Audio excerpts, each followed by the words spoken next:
Welcome back. ప్రముఖ heroine Meena భర్త ఇటీవలే మరణించిన సంగతి తెలిసిందే. తర్వాత ఆమె కొన్నాళ్ల పాటు సినిమాలకు షూటింగ్లకు దూరంగా ఉన్నారు. కానీ గత 2-3 రోజుల నుంచి మీనా త్వరలో మళ్లీ పెళ్లి చేసుకోబోతున్నారని, వరుడు ఎవరో తెలుసా అని సోషల్ మీడియాలో ఒకటే ప్రచారం ఊపందుకుంది.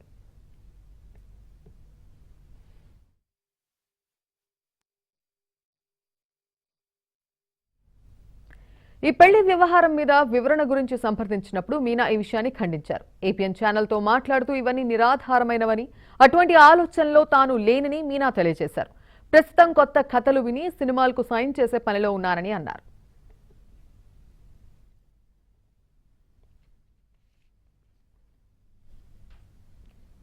మరింత సమాచారం మా ఫిల్మ్ బ్యూరో చీఫ్ నాగేంద్ర అందిస్తారు. నాగేంద్ర గారు, ప్రస్తుతం మనం మీనా ఆవిడ కొన్ని నెలల క్రితమే తన హస్బెండ్ కూడా మరణించారు. సో ఆ తర్వాత ఆవిడ చాలా రోజులు కనిపించలేదు. బట్ ఈ మధ్య కాలంలోనే షూటింగ్ లో మళ్ళీ బిజీగా అయ్యారు. కాకపోతే 2-3 రోజుల నుంచి ఆవిడ మళ్ళీ పెళ్లి చేసుకోబోతున్నారు అనేటటువంటి వార్తను ఖండిస్తూ మనకి ఒక ఇన్ఫర్మేషన్ అందించారు. సో అసలు ఏంటండి, ఏం జరిగింది? అంటే ఇన్ జనరల్ గా ఇది కూడా తమిళ సోషల్ మీడియాలోనే స్టార్ట్ అయింది.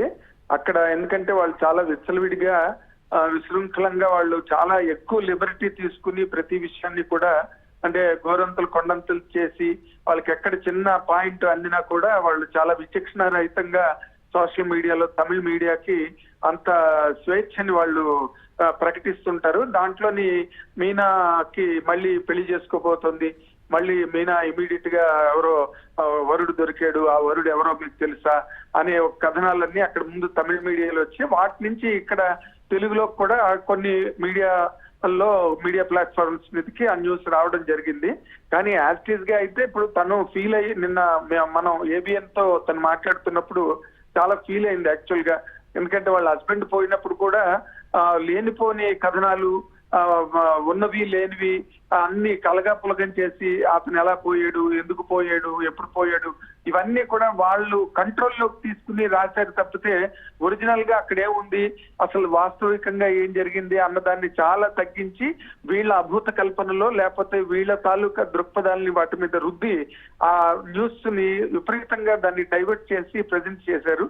అది కూడా నిన్న తను మన ఏబిఎన్ తో మాట్లాడుతూ చాలా సాడ్ గా ఫీల్ అయి చెప్పిందనమాట. మొదటి నుంచి ఇలాగే రాస్తున్నారు నాకు సంబంధించినంత వరకు, బట్ తెలుగులో తక్కువ అనుకోండి, నా మీద ఎప్పుడు తెలుగు మీడియా ఎప్పుడు నాకు బాగా రాసింది, నన్ను గౌరవించింది అని చెప్పుకుంటూ వచ్చింది.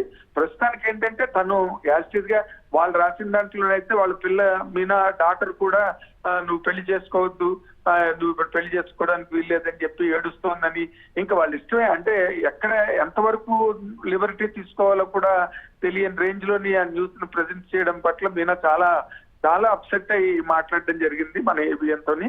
అయితే అటువంటివి ఏమి లేవండి, నేను ఇప్పుడు మళ్ళీ కొత్తగా కథలు వింటున్నాను. ఆ మధ్య కూడా మనతో మాట్లాడుతున్నప్పుడు ఏబిఎన్ తో మాట్లాడుతూ ఇంకా నేను కొత్త కథలు ఏమి వెళ్ళలేదు, విని ఏం డిసైడ్ చేసి ఏం చేసుకోవాలన్న దానిలో ఇంకా ఆలోచనలో ఉన్నానంటే మనతో చెప్పడం జరిగింది.